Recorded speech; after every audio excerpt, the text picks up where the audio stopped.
इस वीडियो में आपको कराने वाली हूँ क्लास 12 का सामान्य हिंदी का पेपर सोल्यूशन या आवासीय परीक्षा 2024-25 आप देख सकते हैं लेटेस्ट है। इससे पहले मैंने आपको जो फर्स्ट टर्म के पेपर प्रोवाइड करवाए थे प्लीज वो देख लीजिएगा। लास्ट ईयर के पेपर आपको देखने जितने भी मैंने आपको प्रोवाइड करवाए थे उसमें से बहुत सारे क्वेश्चन इसमें रिपीट हुए हैं। लास्ट ईयर के जितने भी मैंने आपको पेपर प्रोवाइड करवाए थे विद सोल्यूशन प्लेस पर जाकर देख लीजिएगा। इंपॉर्टेंट टॉपिक भी अपलोड है हिंदी इंग्लिश के, वो भी आपको देख लेने हैं। ठीक है, कोड कोई भी हो आपको टेंशन नहीं लेनी, कोई भी कोड हो आपको क्या करना है, बस आपको बोर्ड एग्जाम के लिए प्रिपेयर करने हैं क्वेश्चंस। ओके, इसमें बहुत सारे क्वेश्चंस ऐसे हैं जो बोर्ड एग्जाम में आपको डिक्टो मिलेंगे। ठीक है, मैं आपको इसमें बताऊंगी कौन कौन से क्वेश्चंस कौन कौन से चैप्टर्स बहुत ज़्यादा इंपॉर्टेंट है। ओके, इसके बाद ये क्वेश्चन पेपर सामान्य हिंदी और साहित्य हिंदी दोनों के लिए इंपॉर्टेंट है। ऐसा नहीं कि सामान्य हिंदी वालों के लिए इंपॉर्टेंट है। एमसीक्यू जो होते हैं ना सेम रिपीट होते हैं 11th 12th सेम। ठीक है, सामान्य साहित्य के लिए कुछ ग्रामर के टॉपिक हैं जो अलग हो जाते हैं, बाकी हिंदी में बहुत सारे क्वेश्चन मैच हो जाते हैं, तो दोनों के लिए इंपॉर्टेंट है। ओके, तो चलिए देख लेते हैं। और एक क्वेश्चन से बनने वाले एक्स्ट्रा फैक्ट भी मैं आपको बताऊंगी, वो आपको नोट डाउन करते जाना क्योंकि वहां से भी क्वेश्चन बनते हैं। ओके, ये जिस बच्चे का क्वेश्चन पेपर उसने ये टिक लगाए हुए हैं। ठीक है, तो फोर्ट विलियम कॉलेज कहाँ स्थित था, बहुत इंपॉर्टेंट क्वेश्चन है। लास्ट ईयर भी रिपीट हुआ था, इस बार भी आया है, तो आपको अच्छे से इसको याद कर लेना है। इसका सही आंसर हो जाएगा कलकत्ता या फिर कोलकाता। ओके, सदल मिश्र की रचना है, मोस्ट इंपॉर्टेंट ऑप्शन बी, कई बार पूछी गई है। अब ये भी देख लेते हैं। ठीक है, प्रेम सागर और सुख सागर बहुत पूछी जाती हैं। प्रेम सागर के रचनाकार हैं लल्लूलाल, बहुत इंपॉर्टेंट है। ओके, सुख सागर के हैं सदा सुखलाल। यहाँ पे भी सुख आ रहा है और यहाँ पे भी सदा सुखलाल। ओके, ये भी आपको याद रखना है, बहुत इंपॉर्टेंट है तीनों रचनाएं। सदल मिश्र की रचना ये भी खूब पूछी जाती है। अपोजिट भी पूछ लेगा, कभी रचना पूछ लेता है कभी रचनाकार, तो आपको दोनों तरीके से याद होना चाहिए। ठीक है, प्रेम सागर सुख सागर और सदल मिश्र की रचना, तो आपको दोनों तरीके से याद होना चाहिए। ओके, प्रेमचंद का उपन्यास नहीं है, बहुत इंपॉर्टेंट है ये, गबन गोदान। ठीक है, तो गोदान भी है गबन भी है, बहुत इंपॉर्टेंट है दोनों ये। ठीक है, निर्मला भी उपन्यास है, रंगभूमि भी है और कर्मभूमि भी है, ये चारों आपको याद रखने हैं। ठीक है, त्याग पत्र इसमें इनका उपन्यास नहीं है। फिर ये किसका है, ये भी बहुत इंपॉर्टेंट है, ये जैनेन्द्र कुमार का है। ठीक है, इनका है ये जैनेन्द्र कुमार का उपन्यास कौन सा है, त्याग पत्र। ये भी खूब पूछा आता है, तो आपको एक्स्ट्रा फैक्ट याद रखने हैं क्योंकि यहीं से एमसीक्यूज आपसे पूछ जाएंगे। पर्दा कहानी के रचनाकार हैं, ये भी बहुत इंपॉर्टेंट है, ये है यशपाल, कई बार पूछा गया। जयशंकर प्रसाद की आपको रचना याद रखनी है, आंसू लहर झरना। ठीक है, नाटक इनके स्कंदगुप्त चंद्रगुप्त बहुत पूछे गए हैं। ठीक है, अब इनकी कहानी भी देख लो। जयशंकर प्रसाद की कहानी है इंद्रजाल आकाशदीप। ठीक है, आपको याद रखना है। जयशंकर प्रसाद की रचना बहुत पूछी आती है। हिंदी का प्रथम मौलिक उपन्यास कौन सा माना जाता है। ठीक है, तो यह है परीक्षा गुरु, मोस्ट इंपोर्टेंट है परीक्षा गुरु। ठीक है, अब इसके रचनाकार कौन है, लाला श्रीनिवास दास, लाला श्रीनिवास दास। ओके, ये हो गया। अब पूछ लेगा हिंदी का प्रथम नाटक, तो प्रथम नाटक ना से नहुस, ऐसे याद रखेंगे। ठीक है, प्रथम नाटक नहुस हो गया। नहुस के रचनाकार अगर पूछे जाए तो ये हैं बाबू गोपाल चंद्र गिरधर दास, बाबू गोपाल चंद्र गिरधर दास। ओके, प्रथम कहानी पूछी जाए तो वो है इंदुमती। प्रथम कहानी प्रथम नाटक प्रथम उपन्यास बहुत पूछा आता है, तो इंदुमती है प्रथम कहानी। इसके रचनाकार हैं किशोरी लाल गोस्वामी। ओके, तो आपको तीनों याद रखने हैं, बहुत ज़्यादा इंपॉर्टेंट क्वेश्चन है। ओके, वीरगाथा काल के कवि हैं, ये भी खूब पूछे आते हैं, तो ये हैं चंद बरदाई। ओके, इनकी एक रचना बड़ी फेमस है पृथ्वीराज रासो, आपको ध्यान रखना है। बाकी ये तीनों किसके हैं, ये रीत काल के हैं। रीत काल में बिहारी लाल बहुत पूछे आते हैं, ये तीनों रीत काल के कवि हैं। ओके, अब यहाँ पे देखो पूछा गया रीतकालीन कवि हैं, तो यहाँ पे हो जाएगा द्विजदेव। ओके, ये आदिकाल के कवि हैं, विद्यापति आदिकाल के हैं, मीराबाई रसखान ये भक्ति काल के हैं, इन्होंने भक्ति की है तो ये भक्ति काल के हो गए।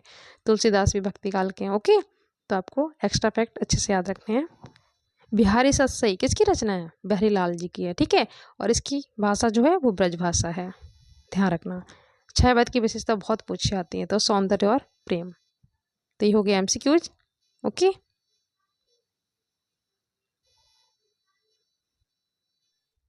इसमें से 5 क्वेश्चन आपसे पुटअप किए जाएंगे और सभी में आपको 2 मार्क्स मिलते हैं, यानी 10 मार्क्स की आती है। तो मैंने आपको ये भी ट्रिक बता रखी है, जिसमें आपको राष्ट्र वर्ड मिल जाए तो वो चैप्टर कौन सा है, राष्ट्र का स्वरूप है। ठीक है, राष्ट्र आ जाए राष्ट्रीयता आ जाए, जिसके लेखक हैं डॉक्टर वासुदेव शरण अग्रवाल।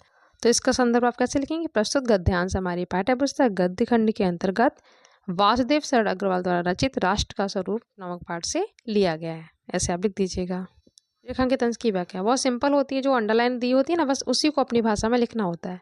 हम गौरव के साथ किसे धारण करते हैं, इसका आपको आंसर इजीली मिल जाएगा पढ़कर। हम अपने भावी जीवन में किसे साकार हुआ देखना चाहते हैं। राष्ट्र के विकास का स्वाभाविक ढंग किसे बताया गया, तो ये आंसर आपको इजीली मिल जाएंगे। चलिए देख लेते हैं। हम किसे धारण करना चाहते हैं, तो देखो यहाँ से लेकर यहाँ तक, ठीक है। किसे साकार देखना चाहते हैं, तो इसी के आगे और बढ़ जाना आपको, और उसके तेज को अपने भावी जीवन में साक्षात देखना चाहते हैं, ठीक है। मिल गया कि नहीं मिल गया।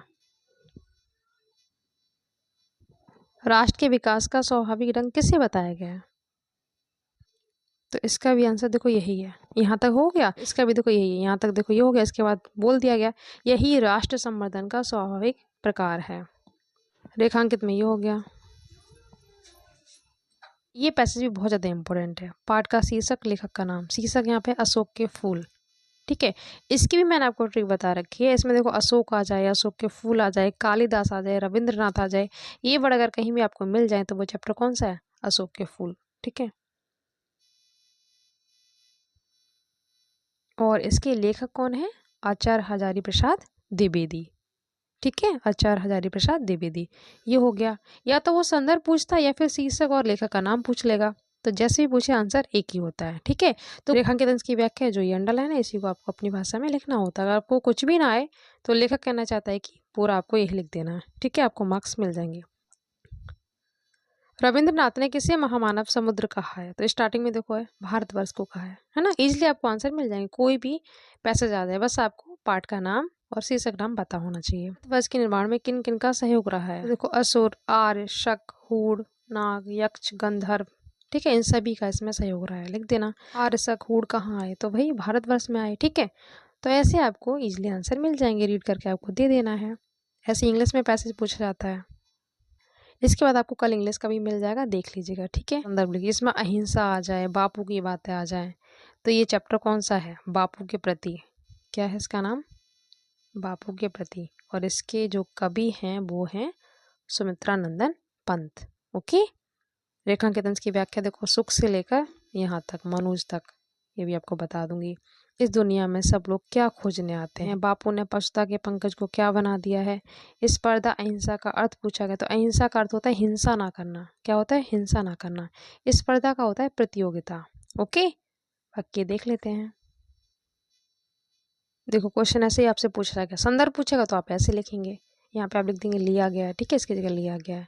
अगर आपसे पूछेगा शीर्षक का नाम दो, कवि का नाम दो, तो आप ऐसे लिख देंगे, बात एक ही होती है, ठीक है। बापू ने पशुता के पंकज को क्या बना दिया, तो ये देखो इसमें आ गया, ठीक है। यहाँ से आप यहाँ तक लिख दीजिएगा डिटेल में। और एक क्वेश्चन था ना, इस दुनिया में लोग क्या खोजने आते हैं, इसका आंसर ये हो गया, ठीक है, सुख की खोज करने आते हैं। रेखांकित अंश की जो व्याख्या है वो आपको ये लिख देनी है, ठीक है, यहाँ से लेकर यहाँ तक, ओके। और जो सेकंड पैसेज आया, मैं नीर भरी दुख की बदली, अभी आपको दिखाऊंगी, तो उसका भी संदर्भ देख लेते हैं। सांद गीत काव्य संग्रह से लिया गया, ठीक है, गीत 3 से। और किसने लिखा है इसको, महादेवी बर्मा ने, ठीक है। अगर आपसे शीर्षक का नाम, कवित्री का नाम पूछा तो आप ऐसे लिख देंगे, और यहाँ पर आपको लिखना है लिया गया, ठीक है, लिया गया है, ओके। ये देखो चॉइस वाला, मैं नीर भरी दुख की बदली, है ना, ये महादेवी वर्मा का है, ठीक है। ने स्वयं को क्या बताया, दुख की बदली बताया। तो कोई भी पैसेज हो, संदर्भ पूछेगा, रेखांकित अंश की व्याख्या, बाकी 3 क्वेश्चन इसी में से पूछ लेता है, ठीक है। उसके बाद आपको साहित्य परिचय देना है, ठीक है, तीनों ही बहुत इंपॉर्टेंट है, इधर से ये भी बहुत इंपॉर्टेंट है, ठीक है। रचना याद कर लेना, क्योंकि यहाँ से एमसीक्यूज भी बनते हैं, ठीक है। इधर से पंचलाइट, बहादुर, दोनों ही कहानी बहुत ज़्यादा इंपॉर्टेंट है, ओके, आपको अच्छे से पढ़ लेना है। इधर आप क्या करेंगे, आपके जिले में जो भी खंड काव्य चल रहा हो उसका आपको कैरेक्टर करना है, ठीक है। जो त्यागपति खंड काव्य है ना, त्यागपति खंड काव्य, इसमें मैंने नायक में करवा रखा है हर्षवर्धन, ठीक है, और नायिका में है राजश्री, राजश्री, दोनों ही बहुत अच्छे से करवाए, हेडिंग दोनों अपलोड है, मैंने लिंक डिस्क्रिप्शन बॉक्स में शेयर कर दिया है, तो वहां से देख लीजिएगा। ओके, ये चैप्टर बहुत ज़्यादा इंपॉर्टेंट है, संस्कृत भाषा महत्तम वाला चैप्टर आपको अच्छे से कर लेना है। बोर्ड एग्जाम में आपको स्टार्टिंग के 3 चैप्टर पढ़ने हैं, संस्कृत भाषा महत्तम, उलूक जातकम, नृत्य जातकम और आत्मज्ञ एवं सर्वज्ञ। ठीक है, ये आप चैप्टर कर लीजिएगा, बोर्ड एग्जाम तक का मैंने बता दिया, इसमें से ये आपको डेफिनेटली मिल जाएगा। ठीक है, ठीक है, इसका भी मैं आपको हिंदी अनुवाद दिखा दूंगी, श्लोक मैंने करवा रखे हैं, ठीक है, वो देख लीजिएगा। इसका भी मैं आपको हिंदी अनुवाद करवा दूंगी, तो आपको इजीली आ जाएगा। ठीक है, अभी मैं ये वाला करवा दूंगी। और ये जो चैप्टर है ये है उलूक जातकम वाला। ठीक है, दोनों ही बहुत ज़्यादा इंपॉर्टेंट है। इस श्लोक में आपको बस एक चैप्टर करना है, सुवासित रत्नानी, ये इतने ज़्यादा इंपॉर्टेंट चैप्टर है, 200% गारंटी है, इसमें से एक श्लोक बोर्ड एग्जाम में जरूर आता है, अभी आपके हापेली में भी आएगा। ठीक है, ये दोनों ही श्लोक सुवासित रत्नानी में से लिए गए हैं, बहुत अच्छे से मैंने डिटेल में करवाई, ये लिंक मैंने इसका भी शेयर कर दिया है डिस्क्रिप्शन बॉक्स में, वहां से देख लीजिएगा। ओके, बहुत ही सिंपल है। देखो क्या है इसमें, दुष्ट की जो विद्या होती है विवाद के लिए, धन घमंड के लिए, शक्ति दूसरों को पीड़ा पहुंचाने के लिए होती है, जबकि इसके विपरीत साधु या जो सज्जन पुरुष होते हैं ना, उनकी विद्या तो होती है ज्ञान के लिए।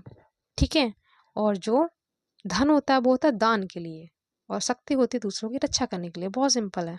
ठीक है, आने वाला चैप्टर अच्छे से कर लेना, उसमें 13 श्लोक मैंने करवा रखे, वो कर लीजिएगा, आपको डेफिनेटली बोर्ड एग्जाम में मिल जाएगा। बाद आपको ये मुहावरे बहुत सिंपल है, इजीली कर लेंगे, अपना उल्लू सीधा करना, अपना काम निकालना। ठीक है, वाक्य बना लेना, ऊँट के मुंह में जीरा, जरूरत से बहुत कम मिलना, अधजल गगरी छलक जाए, थोड़ा ज्ञान और दिखावा ज्यादा, है ना, सांच में आँच नहीं, सांच में आँच नहीं, तो सच को किसी का डर नहीं होता। तो आपको एक पैसेज मिलेगा, बस आपको रीड करके आंसर देना है, तो कोई भी कोड आ जाए बोर्ड एग्जाम में, ठीक है, चाहे हाफ ईयरली में, तो बिल्कुल भी टेंशन नहीं लेनी, कोई भी आपको पैसेज मिलेगा, आपको पढ़ के बस आंसर देना होता है। आप कर लेंगे। सज्जन के चरित्र की क्या विशेषता है, तो देख लेते हैं।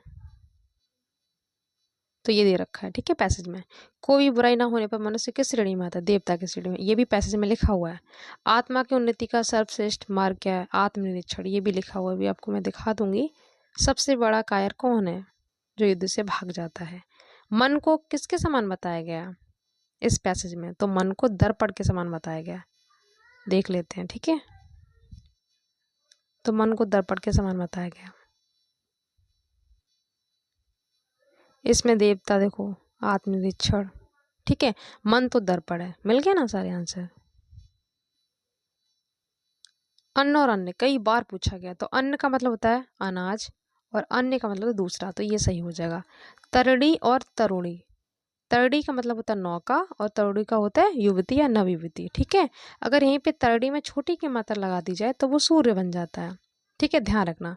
अंबर का अर्थ बहुत बार पूछा गया, इंपॉर्टेंट है, तो एक तो आपको वस्त्र लिख देना है, ठीक है, एक आपको आकाश लिख देना है।